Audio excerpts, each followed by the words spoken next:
So, a couple months ago, I received a message from a staff member of Yanqing mains who brought up to me a really interesting theory. This one being that Yanqing was potentially linked to the abundance. And I will not deny that on first glance, I was very skeptical. But at the same time, I was massively intrigued by this concept. Because realistically speaking, having a young and talented swordsman of the hunt be potentially connected to Yao Shi, the enemy of Lan, is definitely something quite intriguing. So, I decided to do some digging of my own on top of the information and sources that were provided to me in order to draw my own conclusions. After all, researching and overanalyzing are things that I absolutely adore to do for this channel, and I have so much fun doing them.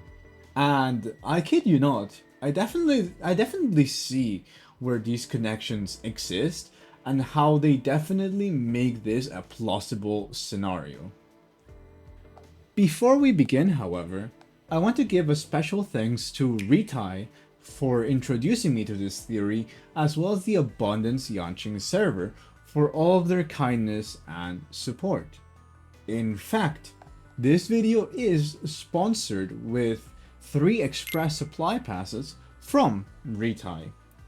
So, to enter the giveaway, all you have to do is leave down in the comments what do you think about this theory, like whether you agree with it or not, what you liked about it or disliked about it, and if you want, you can add any other theories that you just in generally enjoy or have thought about. As always, all discussion and disagreement are acceptable, just keep things civil and no leaks, please. So yeah, with that being clarified, come join me in this sort of deep dive on how Yanqing could potentially be linked to the abundance themselves. At this point in time, it is no secret that Hoyoverse has been making several parallels between Jingliu and Yanqing. Examples of these include, but are not limited to, both of them having ice powers, their own close connection to General Jingliu, as well as wishing to achieve the title of Swords Champion. Heck, to add on to this, we even see Jingliu being the person that taught Yanqing one of her own signature moves. It is one that, legitimately speaking, other characters like Blade and Hule comment on the fact that those techniques that Yanqing just used against them are Jingliu's, or that they are reminded of Jingliu whenever he has encountered them within the main story, which I personally think is really cool. However, for as good as these connections and parallels might be, we get to learn throughout the story that Jingliu is someone who became Mara-struck. Therefore, this could be hinting at the fact that Yanqing will be someone that is heading towards that same path of becoming afflicted with Mara, and potentially being someone that is afflicted with the abundance itself within their body. This is not to say that Jingliu is driving Yanqing towards the abundance. As a matter of fact, it would likely be the opposite, but it is something that has been on my radar for a bit.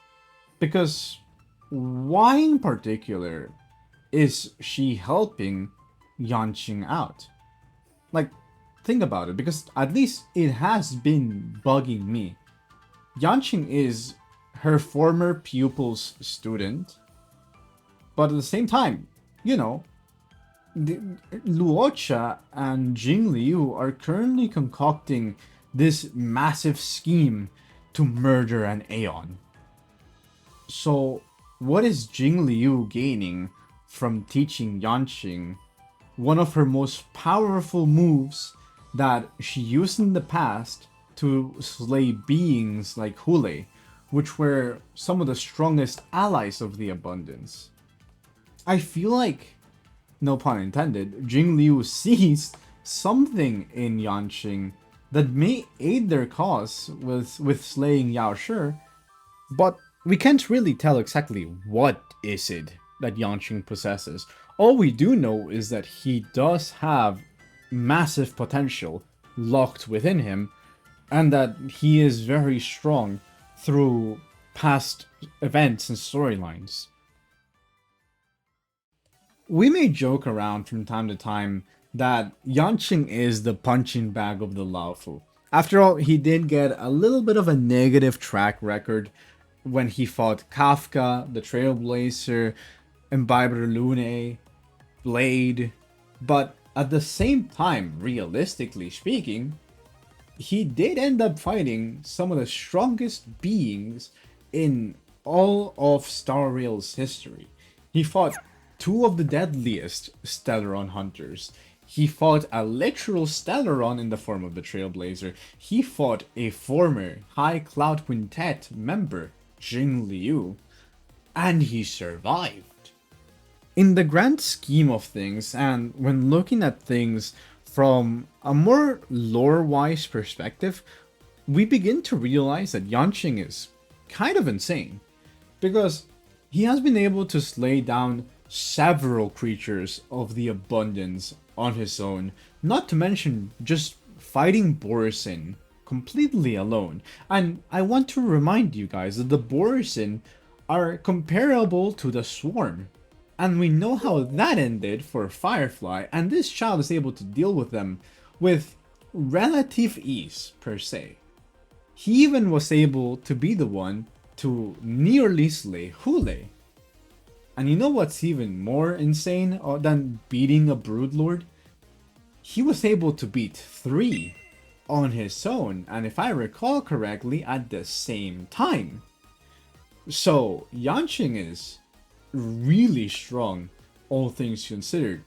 And if you don't believe me, I have one more piece of information that might sway your opinion otherwise. And that is from the event in 1.5 regarding the Heliobi. For those that might not remember, during this event, Yanqing got possessed by one of the Heliobi called Apira, who was a bit of a battle maniac and was trying to make sure that Yanqing would get over his fear of fighting, because that was his limiting factor. Apira keeps telling Yanqing that his hesitation is what keeps costing him to lose any battle that he engages in. That it is because he cares for the well-being of his opponent that is the reason why he will constantly be losing, why he's never going to achieve that high up status that he wants. He's never going to impress General Jin Yuan, because he does seek validation from him. And kind of to prove this point, when we do see him in this area, he is surrounded by hundreds, if not thousands, of flying swords that Apira, through Yanqing, is controlling. And also, by the way, speaking of, Apira summoning like 1,000 swords, one of the things that I also wanted to add into this segment is specifically the flying sword being very suspicious. Because one of the things that has stood out to me was always his idle animation, where one of his swords just decides to pick on him and kind of just stab his behind. And they kind of laugh at it and then they go hide. Which to a certain extent I can understand. These swords have a little bit of sentience in order to make them more manageable to control. But if you have full focus, you shouldn't be losing control of these swords. In fact, it is mentioned through the sword's own description that these are controlled by the user's psyche and their chi. And one of the main things that Heliobi apparently do, verbatim, is that they suppress and sort of make sure that a person's psyche is under their control. They try to tame it so that they can make it their own. So by definition of that, Yanqing's sword, which apparently has a name and that I learned recently, which is Yanzhuo. I'm hoping I'm pronouncing that right. Well, this specific sword uh, was able to leave the control of the Heliobi and wander off on its own, when it really shouldn't. And the reason also why I want to bring this up is because, like, I can understand the sword doing basic things in search for help, but they're supposed to be basic sentience, right? I don't think like a sword should have reached as far as it did, going literally, being separated from Yanqing by a literal island to seek help. And on top of all of that, I don't know, like, it's just, there's something super suspicious about everything that his sword was doing, especially while under the control of Apira, because Apira should have had the control of that sword and prevented it from leaving the herd of swords. Yet this one had some sort of complete autonomy to this. It's almost as if this sword was actually alive. And again, what is life but a creation of the abundance? That is something that genuinely has been bugging me for like the longest time. And I'm glad that I'm able to talk about it. Maybe I am going delusional with that theory right there, but that's the only explanation I can find. That there is an actual living entity within that sword. And that is also the entity that was speaking to Yun Li back in the 2.4 quest, where he was saying that Yanqing wasn't a good swordsman because he was hesitating, because he was scared. And while it's not the same as what the Heliobi was saying, it did kind of help Yanqing grow and develop. So that is something that I do like about his sword, is that it's not taking like the aggressive approach of I'm going to control you, but it's definitely trying to teach him that he needs to keep moving forward and growing, because they're kind of just linked together, I'm assuming. But yeah, I just wanted to mention this part, which I think I kind of went a little bit overboard, so apologies about that. Earlier in the video, I talked about Jingliu and Yanqing having this sort of connection because of how their stories work. But for a moment, I also spoke about Luocha, which I want to use as a segue for my next point, which is about the fact that Yanqing and Luocha have blonde hair. And I know this might sound a little bit odd and potentially crazy, but do bear with me for a moment and hear me out. I wish to expand further on this particular topic. Something you may have heard before is how Yanqing and Luocha are the only blonde playable characters that exist within the Xianzhou Laofu. The main talking point behind this is how the colors of gold and yellow are heavily associated with creatures of the abundance. Main examples of these are literally Luocha himself, given how General Jin Yuan actually just calls him straight up an abomination of abundance.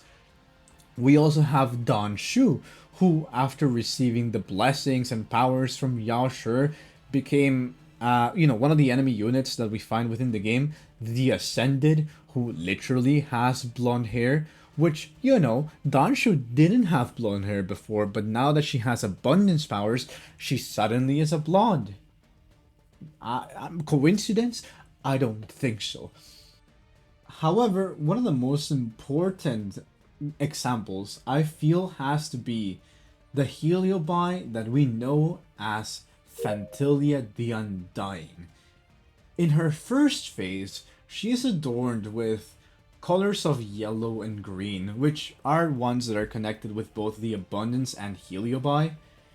However, all of these colors go away and are replaced with purple the moment that she starts drawing her power from the Destruction in her second phase. However, these end up returning with more golden fiery colors in yellows and oranges and black when we enter her third phase, where she once again summons Lotus of Abundance, and now she's rocking a blonde hair color when she's using her maximum strength. And I know that that might just be like an aesthetics thing, but look at the other denizens of abundance. The Malefic Ape and the Ebon Deer have hints of yellow within their design, and don't even get me started with the Mara-struck enemies who are literally just this yellowish gold. You may be wondering though why I am making such a big deal about Yanqing having blonde hair though.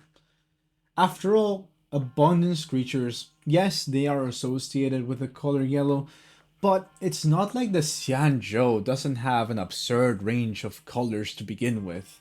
We literally have characters with pink, green, red, and even blue hair colors naturally.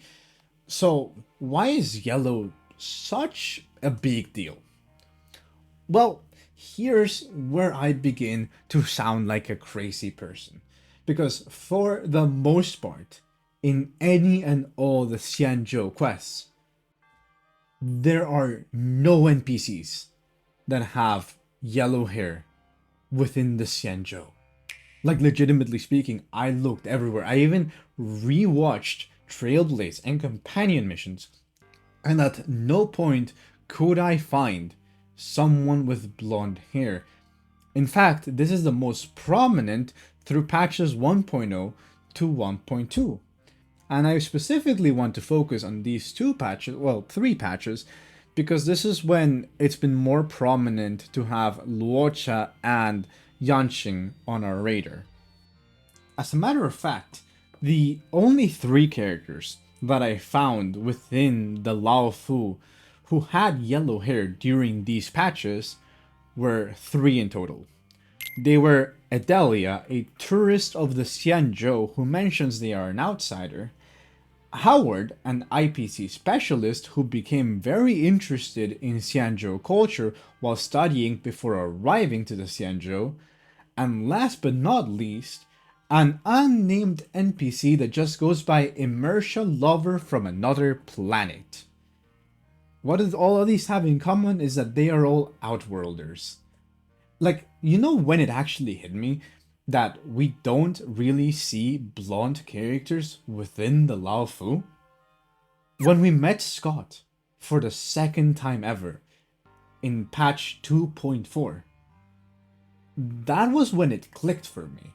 Because it was always so easy to spot him and see him from very far away. Because Homie is literally like the only person in this planet of importance that is rocking that yellow hair color when we're in times of peace. Because he's a tourist. They gave him the most tourist defining feature, so that, coupled with his personality, makes him stand out like a sore thumb. However, I do want to specify that this was specifically true about the NPCs from patches 1.0 to 1.2. Because afterwards I did end up finding one NPC in Orem Alley, a decent amount in the Sky Splitter, and a decently large amount within the Shackling Prison. And I want to be completely transparent on that, but I also want to offer up a sort of suggestion that could potentially give out why these NPCs are allowed to exist without any repercussions. And it is because, thinking about it, right? Orem Alley is a port where a lot of people, including tourists, are gonna be arriving into. So just being blonde doesn't necessarily mean that you would be someone related to the abundance. What if you're someone that is here to do trades? It's not like they can detain you for being blonde. That would absolutely tank the trades and merchants of the Xianzhou if the whole planet is known for discriminating against people with blonde hair. It would absolutely tank their economics. And we know that the Skyfaring Commission, if I recall correctly, is the one that is in charge of those trades. The same would potentially work for the Sky Splitter. We knew that there had been a lot of contestants from different places, which, can come from a diversity of origins, of physical attributes that could just have that. All they can do is just be wary of them on the sidelines, but they can't actually, stop them from doing things within the Xianzhou. The last place that I had mentioned that there had been a lot of NPCs with blonde hair is the one that I have also another convoluted explanation for, and that is a shackling prison. Because while true, you usually have prisoners trapped within this place, the NPCs that we find aren't necessarily all prisoners that were escaping. We did get to see the fact that there had been a lot of people that were denizens of abundance or followers of the abundance that were in the shackling prison, and you might be wondering how they got away with it. Realistically speaking, the shackling prison also hires people that have been Mara struck. If you want the biggest example, we have Hanya. Hanya suffers from becoming Mara-struck, and Shui Yi might as well be Mara-struck, given the fact that she's a nearly immortal robot. Both of these sisters are forced to work at the Ten Lords Commission because they committed one of the great sins, one of the 10 unforgivable sins. So it wouldn't be surprising that other people that have fallen to the abundance, even if they aren't of high status, might still be working and having to repent for their actions by forever working within the shackling prison. At least, that is my explanation. You can take my words as either massive copium or some big brain logic. I don't really know. At this point, I will take either and accept it, honestly. Also, real quick before we continue on with this video, I want to make this segment to clarify, just in case, that this video isn't to imply that Yanqing is secretly evil or something along those lines. We do know from the lore itself that creatures, entities that have been given powers by an Aeon or that were created by an Aeon don't necessarily have to follow the path that bestowed them their life and power. Examples of this are literally just Fu Xuan, who was blessed by news but still follows Lan the Hunt. We have Acheron, who actively defies the Nihility even though she is a self-annihilator. And one of the examples that I personally like, Arma, one of the Borison prisoners within the shackling prison, who, despite essentially being an abomination of abundance, literally his existence is the abundance, he hates the fact that Borison just go and murder things, and he just wants to be a merchant. He just wants to do his own little things, being a salesman. And he does that from prison, and his hope is to do it someday in the Laofu, even though he knows people will not like him for the sheer fact that he is a Borison. But he wants what's best for his future, and I absolutely support him. Also, speaking of Borison, real quick, because it just popped into my mind right now, we literally also have that plotline from the War Dance, where, if I recall correctly, the NPC was called Samantha, and she was trying to make a case for the Cartwheel Temple, that, not all Borison are bad, and that they're trying to be peaceful, and that they're trying to grow, and they want to integrate themselves into the Xianzhou Laofu as allies. So, yeah, just because you are part of a path, that doesn't mean that it has to define you. Heck, the biggest example that also just popped into my mind, I'm surprised I didn't mention it, Luocha himself is an abomination of abundance, yet he is one of the people that seeks to slay Yao Shi. So, yeah, I just want to say that.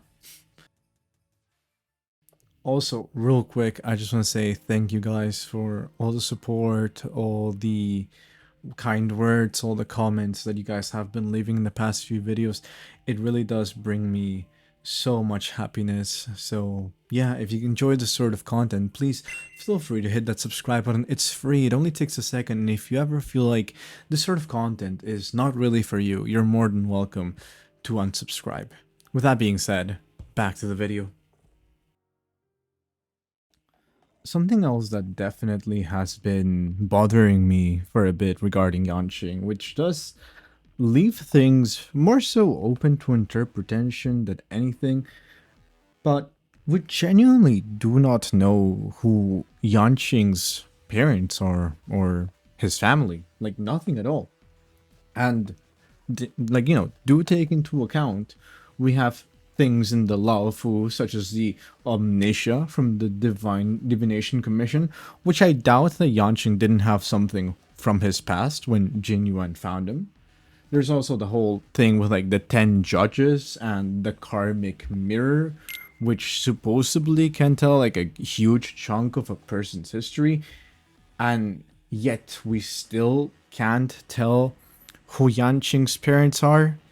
And I feel like, they're very litigious and careful at the Xianzhou. Again, they have a whole place where they record everyone's history, and they still don't have anything on Yanqing. I don't know, something just feels wrong, and I'm hoping that we do get some lore or explanation on who his family is, because I feel like that would also help explain maybe something regarding how he is as a person. I know more for the most part he was raised by Jin Yuan, so of course he's essentially like a mini Jin Yuan, but I still want to know about his biological parents if possible. And like, legitimately speaking, this also would be a good way to explain why Jin Yuan, of all people, adopted, quote unquote, Yanqing, because he does essentially live under Jin Yuan. He's not really his son, but he might as well be. He trains with him to the point of exhaustion where he falls asleep, and Jin Yuan takes care of him. We've seen him from the light cone itself. And unlike Huayan, right? I feel like Huayan actually has an excuse as to why he took Yunli in. It was his apprentice's daughter who died, and he felt partially responsible for what happened, for not being too careful, for not looking out for his own pupil. So, to an extent, it was Huayan's fault why Yunli ended up an orphan, so he took her in as her granddaughter. That one makes perfect sense.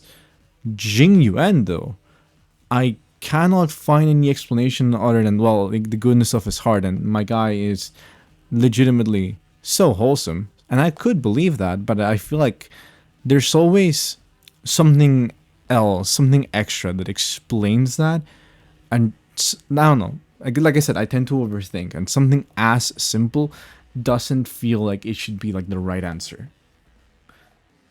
Additionally, something else that I kind of wanted to add into this moment is how, like, I feel like Jin Yuan is just pulling the strings, that he is the person that is preventing Yanqing's past to come to light, because it might actually be something awful, yada yada yada, you know the spiel. Because, like, legitimately speaking, again, we mentioned how it's weird that nobody in the Laofu appears to know who Yanqing's parents are, and, like, Jin Yuan would have the authority to prevent information like that from ever going out. As far as I'm aware, he has almost as much authority as the Ten Lords Commission, so he can just do almost whatever he wants. And we've seen the Ten Lords Commission do a lot of shady things. In one explanation, like, they completely eradicated Dan Hong's criminal history. When you look at the records, you see that everything regarding Imbiber Lune has been redacted. There's also things such as the Ten Lords Commission claiming that they have Shuhu's remains, Yet Jingliu, the person that fought against Shuhu in the moment, said that there were no remains to be found. So either Jingliu is already blind, which I doubt that that was the case back then, or the Ten Lords Commission is lying, and they are just saying that to keep quote unquote peace. Because one of the unforgivable sins is that you cannot cause discord, and essentially going out in public and say, yeah, Shuhu has escaped. We don't know where they are. Would definitely ensue mass chaos. So I feel like that might be the reason why they're lying. But again, like it feels like they do have the power to lie about facts. They don't have to tell the truth. And in all honesty, right? Like I know that I'm going to like this like conspiracy hole. But the last thing that I kind of want to say to sort of back up my claim, I don't know why. Maybe I'm just misremembering. I'm gonna definitely put like the piece of source that I'm trying to refer to. Yukong seems like just oddly cold towards Yanqing.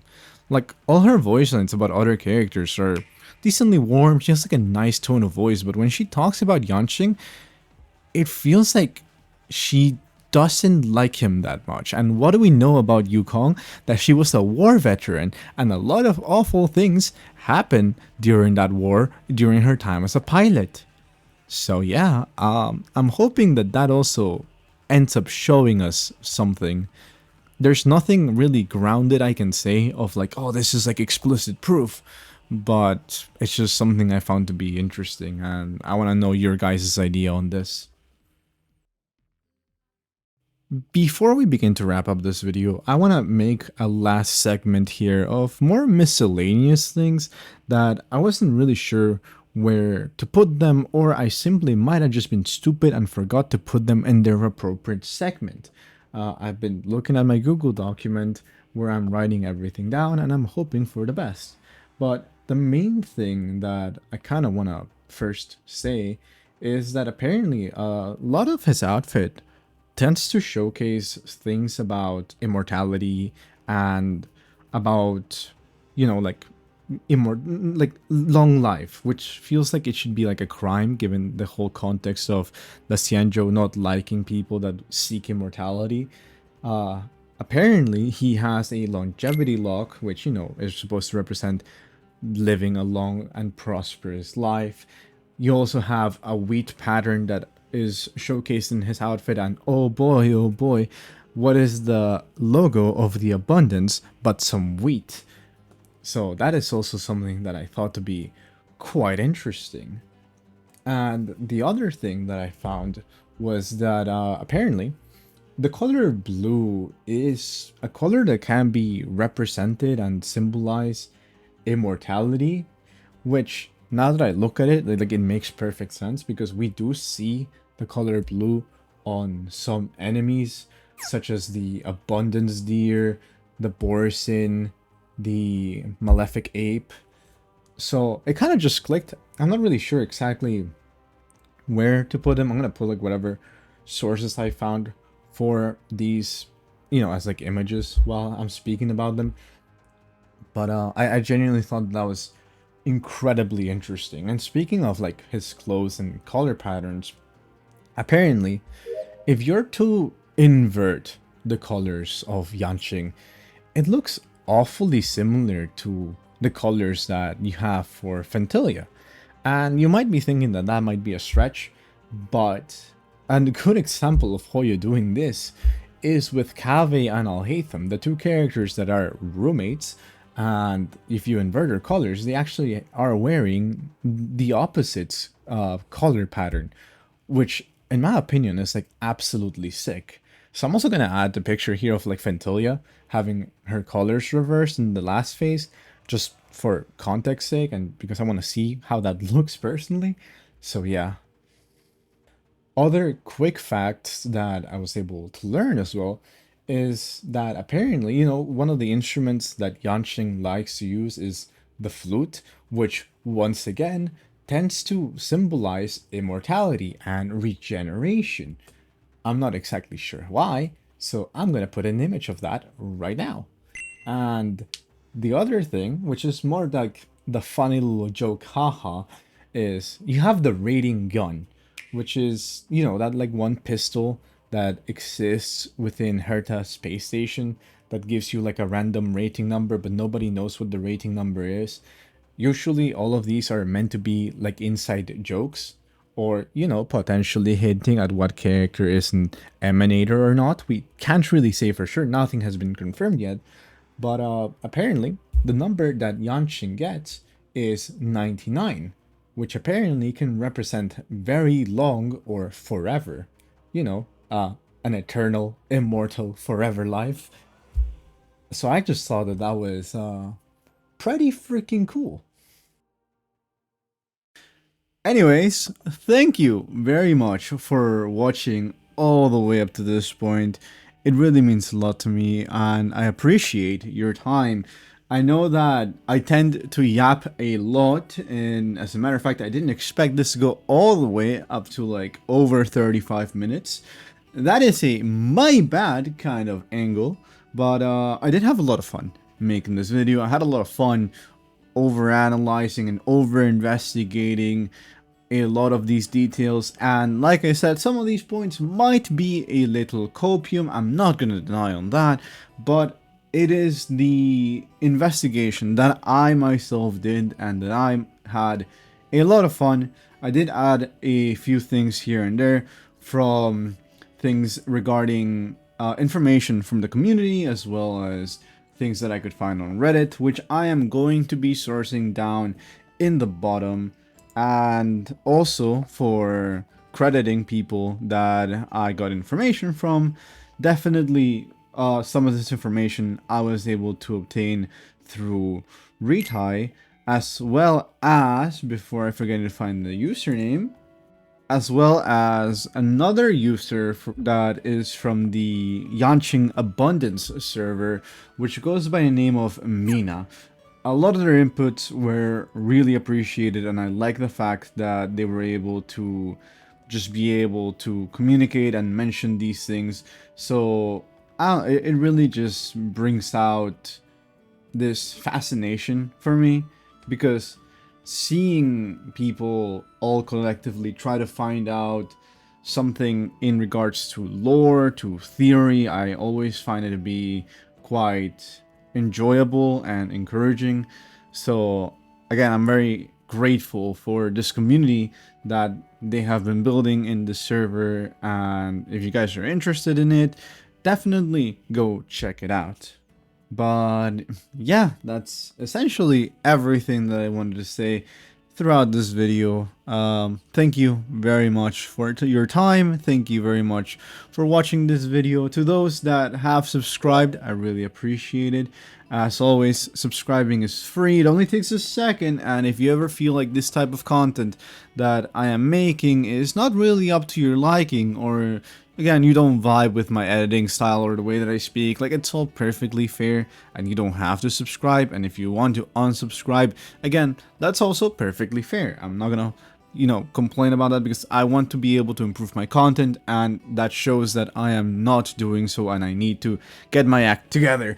But yeah, as always, I'm just very grateful for this community that we have been building, and I have a couple projects coming up that I am excited about. So yeah, I'm gonna leave it at that. Thank you so much for watching. Have a great rest of your day, night, morning, whatever time zone applies to you all at the moment that you're watching this video, and I'll see you all in the next one. Bye.